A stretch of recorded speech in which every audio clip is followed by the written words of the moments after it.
이스라엘의 모든 절기는 예수님의 신성을 예표적으로 보여주는 의미가 있습니다. 예수님의 신성이라고 하는 말의 의미는 예수님이 하나님의 아들로서 하나님이심이라는 진리를 보여주는 그런 뜻이 있습니다. 요한복음의 모든 기적, 표적, 절기는 예수님의 신성을 드러내는 데 초점이 있고 목적이 있는 것입니다. 오늘 본문에도 보면 예수님은 수전이라고 하는 수전절 명절에 이 절기 때를 일부러 맞추어서 성전에 주님이 올라가신 사건으로 22절 말씀이 시작이 되고 있지요. 이 수전절은 닦을 숫자에 궁전 전자를 씁니다. 궁전을 닦았다, 성전을 새로 재건했다라고 하는 그러한 의미가 있습니다. 이 수전절의 유래는 시리아의 왕이었던 안티오쿠스 에피파네스라는 사람이 있었는데 그가 유대를 침략을 했습니다. 많은 유대인들을 학살하고 핍박을 했지요. 예를 들어서 할례를 하면 사형을 시켜버리고 유대인들이 가증한 동물이라 여겼던 돼지를 갖다가 잡아가지고 성전의 제물로 바치게 했습니다. 거룩한 성전에서 매춘이 성행되게끔 만들었습니다. 이스라엘 사람들 많이 화가 났겠지요. 마카비라고 하는 가문이 혁명을 일으켰는데 그 마카비 가문을 중심으로 해서 시리아 군대와 싸움이 붙어서 승리했습니다.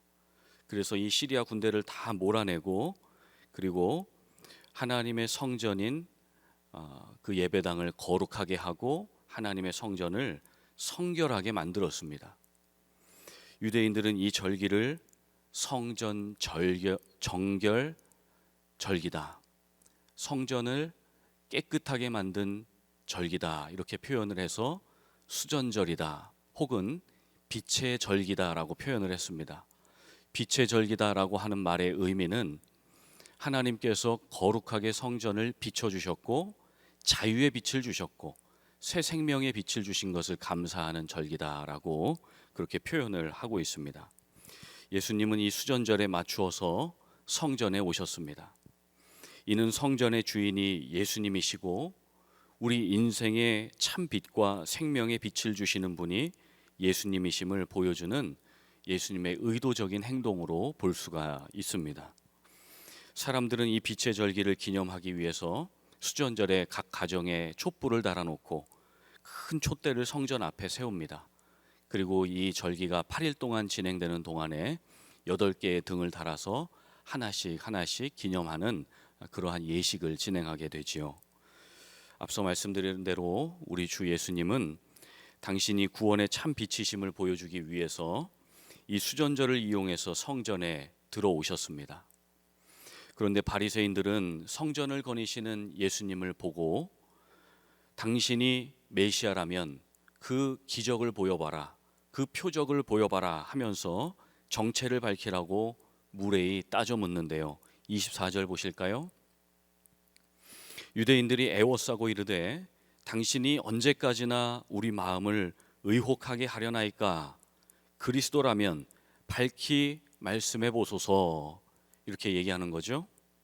여기서 마음을 의혹하게 했다는 말은 우리가 지금 초조하고 불안하니까 마음 졸이게 하지 말고 빨리 당신의 정체를 얘기해 보쇼 이렇게 따지는 것이죠.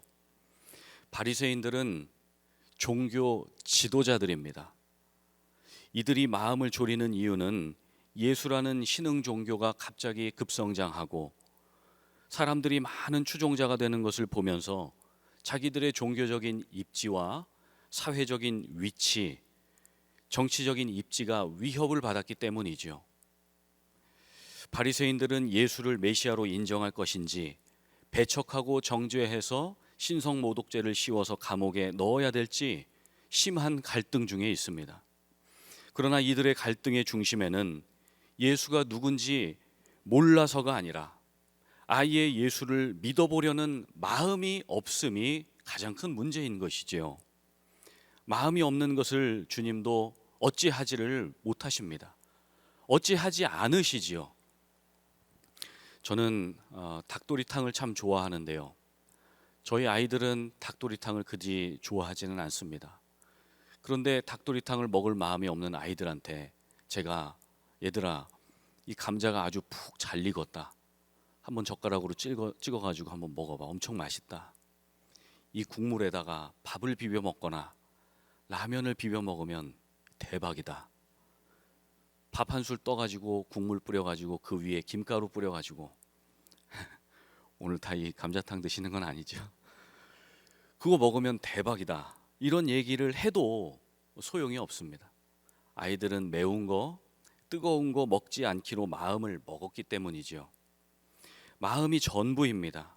성경에서 우리의 마음은 성전이라 말씀하죠. 마음은 천국이라 말씀하죠. 마음이 생명의 근원지라 말씀하죠. 마음이라는 히브리어 레브라는 단어는 영혼과 육신의 중심지라는 뜻입니다. 마음이 없으면 아무리 예수님이 설득하시고 설명해도 소용이 없습니다.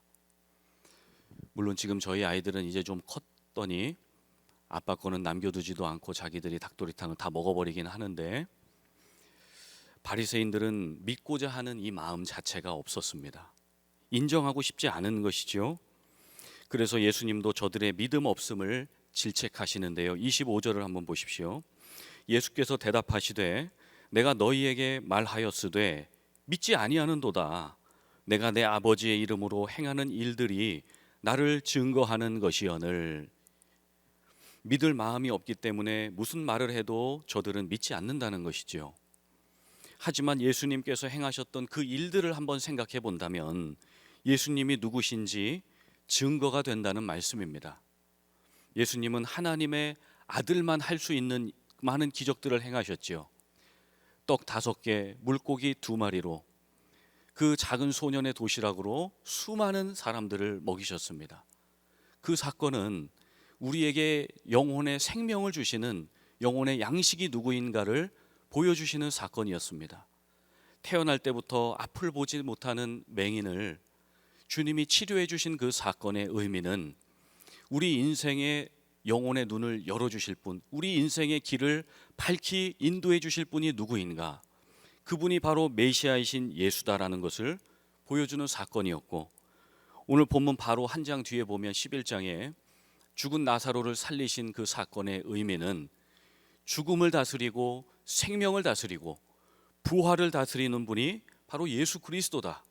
그분이 하나님이심을 보여주는 사건입니다. 하나님을 보았고 천국을 본 자만이, 천국에서 살아본 자만이 얘기할 수 있는 그 천국의 비밀들을 예수님은 풀어주셨습니다. 그럼에도 저 바리새인들은 믿지 못하고, 그리고 저들은 예수님의 양이 아니기 때문에 근본적으로 그 말씀을 믿지 못한다 말씀하죠. 26절 한번 보실까요? 너희가 내 양이 아니므로 믿지 아니하는도다. 내 양은 내 음성을 들으며 나는 그들을 알며 그들은 나를 따르느니라. 예수님의 양이 아니라는 말은 하나님의 양이 아니라는 말이지요. 하나님의 양이 아닌 자는 마귀의 양이고 마귀의 자녀라고 말씀하셨습니다. 바로 2장 앞에 8장 44절을 보면 주님께서 이 바리새인들이 마귀로부터 태어났다라고 말씀하시면서 마귀의 특징은 살인과 거짓과 말씀이 없는 자다, 진리가 없는 자다, 이렇게 설명을 하셨습니다. 진리는 말씀이지요. 말씀이 없는 바리새인들은 진리이신 예수님, 그 예수님의 진리의 음성이 들려줘도 이해할 수가 없지요. 믿을 수가 없습니다. 마귀의 자녀이기 때문에 그렇습니다. 마귀는 아담과 하와가 진리의 말씀을 곡해하고 왜곡하게 만들었습니다. 마귀는 바리새인들로 하여금 하나님의 말씀 대신 인간이 만들어 놓은 규정과 규율, 자기들이 만든 종교적 율법으로 사람들을 통제하고 금품을 갈취하고 사람들을 조종했습니다. 마땅히 백성들의 목자가 되어 주어야 할 종교 지도자들, 서기관들, 바리새인들, 그들은 율법을 지키지 못하는 자기들의 양떼를 정죄하고 자기들의 양떼를 죄인 취급했습니다. 그래서 율법을 범하는 예수님을 향해 너는 신성 모독자다, 율법의 회방자다라고 죄명을 씌워서 예수님을 십자가에 못 박아 버렸지 않습니까? 이러한 상황에 대해 예수님은 이미 말씀하셨습니다. 수고하고 무거운 짐진 자들아 다 내게로 오라, 내가 너희를 쉬게 하리라. 주님은 율법의 무거운 짐을 지고 살아가는 많은 당신의 백성들, 율법의 그 요구 조건들을 감당해 내야 되는, 살아가야 되는 그러한 많은 당신의 양떼들이 너무나 수고한 것을 보셨고, 그들이 그 율법의 요구 조건들을 만족시키며 무거운 짐을 지고 살아가는 것 같은 아픔을 보셨습니다. 우리 주님은 율법대로 살라고 하지 않으시고 사랑으로 살라고 말씀하셨습니다. 율법의 가장 큰 계명은 하나님 사랑, 이웃 사랑이지요. 그러나 우리 주님은 사랑하며 살라고 명령하시기 전에, 사랑하지 못함을 정죄하시기 전에 사랑이 무엇인지 삶으로 보여주셨습니다. 삶으로 가르치는 것만 남는 것이지요. 주님은 십자가의 희생으로 사랑은 희생임을 보여주셨습니다. 사랑을 솔선수범해 보여주셨습니다. 그래서 하나님을 사랑함과 이웃을 사랑함 그 이전에 우리를 먼저 사랑해 보여주셨습니다. 부모가 자녀를 사랑하는 것은 율법이 시켜서가 아닙니다. 자녀가 부모에게 속하였기 때문에 자연스러운 것이지요. 우리는 예수님께 속해 있습니다. 우리는 주의 사랑받는 빛의 자녀들입니다. 매 순간 매일매일이 수전절, 빛의 명절인 것이지요. 우리는 어두움에 있지 않습니다. 예수님께서 우리를 빛의 자녀로 불러주셨기 때문이지요. 우리는 예수의 음성인 진리의 말씀을 따라갑니다. 그 말씀을 존중하지요. 왜요? 주의 말씀은 내 발의 등이요 내 길의 빛이기 때문입니다. 왜 우리가 주의 말씀을 따라갑니까? 풀은 마르고 꽃은 시들지만 주의 말씀은 영원하기 때문에 그렇습니다. 우리는 우리의 영혼의 목자이신 예수님의 돌봄을 받는 양떼들입니다. 이사야 40장 말씀에도, 또한 오늘 본문 말씀에도 주님은 목자같이 양떼를 먹이시며 어린 양을 그 팔로 모아 품에 안으시며 젖먹이는 암컷들을 온순히 인도하시는도다. 우리는 때로 사방이 막혀 있고 한치 앞을 알 수 없는 두려움의 하루하루를 살아갈 때가 있지만, 저 높은 하늘 보좌에서 우리를 바라보시는 하나님 우리 아버지는 말씀하시는 거죠. 두려워 말라, 내가 너와 함께 함이니라. 놀라지 말라, 나는 내 하나님이 됨이니라. 내가 너를 굳세게 하리라. 내가 너를 도와주리라. 참으로 나의 의로운 오른손, 주님의 그 righteous right hand, 주님의 오른손으로 내가 너를 붙들리라 말씀하십니다. 예, 그렇습니다. 주님, 내가 산을 향하여 눈을 듭니다. 나의 도움이 어디서 오겠습니까? 우리의 도움은 천지를 지으신 여호와께로부터 옵니다. 여호와께서 너를 실족하지 아니하게 하시며 너를 지키시는 이가 졸지 아니하십니다. 여호와께서 너의 출입을 지금부터 영원까지 지키시리로다. 아멘. 예수님은 바리새인들을 향해 저들의 믿음 없음과 메시아 예수를 알아보지 못함을 질책하셨습니다. 저들은 하나님께 속하지 않았음을 보여주셨습니다. 물론 주님은 바리새인도 서기관도 다 사랑하는 당신의 백성이셨고, 개중에는 기독교로 예수를 믿는 개종자들도 있었습니다. 그러나 우리 주님은 우리에게 오늘 말씀하시는 거죠. 너희는 하나님께 속해 있다. 예수님께서 영생을 주셨기에 우리는 영원히 하나님과 함께 살고 있습니다. 하나님은 우리의 아버지로서 그 어느 누구도, 그 어떤 것도 주님께 속해 있는 자들은 아버지의 손에서 빼앗을 수가 없다라고 말씀하시는데요. 28절 29절 한번 보실까요? 예수님의 음성입니다. 내가 그들에게 영생을 주노니 영원히 멸망하지 아니할 것이요 또 그들을 내 손에서 빼앗을 자가 없느니라. 그들을 주신 내 아버지는 만물보다 크심에 아무도 아버지 손에서 빼앗을 수 없느니라. 아멘. 하나님 아버지께서 우리를 어떤 것으로부터 빼앗기지 않도록 우리를 붙들고 계십니다. 아버지의 손이 우리의 미래를 붙들고 계시고, 아버지의 손이 우리의 자녀들을 붙들고 계시고, 아버지의 손이 우리의 사업과 생업을 붙들고 계십니다. 하나님께서 우리의 소원을 붙들고 계시고 우리의 기도 제목을 붙들고 계십니다. 아버지의 손 안에서 우리의 모든 생명이 보존될 수가 있습니다. 하나님의 손이 양들의 목장이고 양들의 놀이터이고 양들의 거처인 것입니다. 모든 것은 하나님의 손에서부터 시작됩니다. 하나님의 손에 우리의 눈물을 올려드리면 그 주님은 그 눈물을 그 손에 받아 드시고 그것을 손에 움켜쥐시고 그것을 응답하시고자 주님은 기억하고 계시는 하나님 우리의 아버지이십니다. 그래서 주님은 우리의 눈물의 기도를 받으셔서 언제나 선하고 아름답게 우리의 삶을 인도해 가기를 원하시는 좋으신 우리의 아버지이십니다. 양들을 향한 목자의 심정은 절절한 사랑입니다. 절절한 애정입니다. 절절한 긍휼입니다. 하나님을 향한 우리의 간절함보다 우리를 향한 하나님의 관심이 더욱 애절한 것이지요.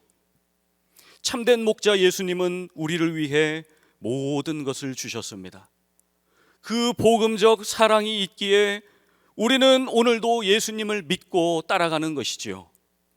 그 목자의 심정을 우리가 믿고 알고 있기에 그 목자의 핏값으로 사신 주님의 몸된 교회를 사랑하고 섬기고 오늘도 주님 존전을 그리워하고 기억하며 예배하고 있는 것입니다. 예수님이 지금도 우리 안에 계셔서 언제나 우리와 동행하시고 우리의 두 손을 붙잡고 계십니다. 예수의 영이신 성령께서 시시때때로 무시로 우리의 기도를 인도해 가시고 우리 주의 성령께서 예수의 영이신 성령께서 우리의 마음에 감화 감동으로 역사하셔서 우리가 나아갈 방향들을 안내해 주십니다. 아버지의 손이 우리를 붙들고 계심을 여러분 믿으실 수 있기를 바랍니다. 오늘 말씀을 통해 예수님을 우리의 목자로 삼고 예수님을 구원자로 믿는 우리는 참 복된 하나님의 자녀구나라고 생각하게 됩니다. 우리 함께 목자의 심정을 깨닫고 목자의 음성인 하나님의 말씀을 기억하며 우리 주 예수 그리스도의 두 손을 꼭 붙잡고 승리하시는 우리 귀하고 복된 성도님들 다 되시기를 예수님의 이름으로 간절히 축복합니다. 함께 기도하겠습니다.